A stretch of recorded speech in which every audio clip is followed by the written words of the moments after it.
Magandang umaga mga kapatid. Ako po si Bogs Kitain ng Holy Trinity Community Davao. At sa Ebanghelyo ngayon mula sa Mateo, chapter 22, verses 34 to 40, sinabi ni Jesus, ibigin mo ang Panginoon mong Diyos ng buong puso, ng buong kaluluwa, at ng buong pag-iisip. Ito ang pinakadakila at unang utos. At ang pangalawa ay katulad nito. Ibigin mo ang iyong kapwa gaya ng iyong sarili.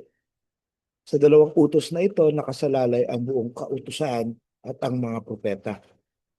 Um, Maikling pagdililay lamang. Sa Ebanghelyo ngayon, itinuro ni Jesus na ang pinakamahalagang utos ay ang pagmamahal sa Diyos at sa kapwa. Hindi sapat na alam natin ang mga utos. Ang tunay na sukatan ng ating pananampalataya ay kung paano tayo nagmamahal araw-araw. Ito ang isinabuhay ni Saint Pio X bilang pari at Santo Papa. Pinakita niyang ang pagmamahal sa Diyos ay nakikita sa pagiging tapat sa panalangin, sa paglapit kay Jesus sa Eucharistia at sa paglilingkod sa kapwa ng may kababaang loob. Nung kami ay part pa nung isang prayer group namin nung college, tawag niya ay Christ Youth in Action. Ang mga katagang kay Kristo, buong buhay, habang buhay, ay lagi naming sinasabi. Sapagkat para sa amin, sa simpleng mga gestures or actions na makikita kung gaano mo kamahal ang Diyos. At nung isang gabi nga ay nag-usap din kami ng mga leaders namin dito sa Holy Trinity Community Davao.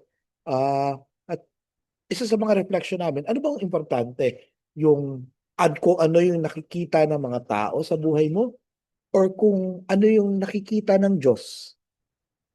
Sabi namin, syempre, yung nakikita ng Diyos. Sapagkat pag sinusunod mo ang Diyos, inuuna mo ang Diyos, at kung ano yung nakikita niya, syempre, magre-reflect yun sa ibang tao.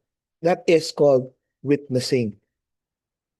Naway maging inspirasyon si si Saint Pio X upang higit nating mahalin ang Diyos sa bawat ginagawa natin at ipakita ang pag-ibig na ito sa ating mga pamilya, kaibigan at mga taong nangangailangan ng ating kabutihan.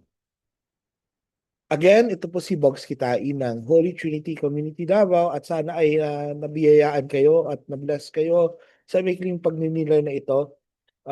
By the way po, happy Kadayawan. Katatapos lang po ng Kadayawan dito sa Davao.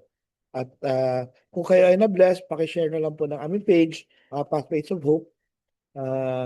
God bless you po.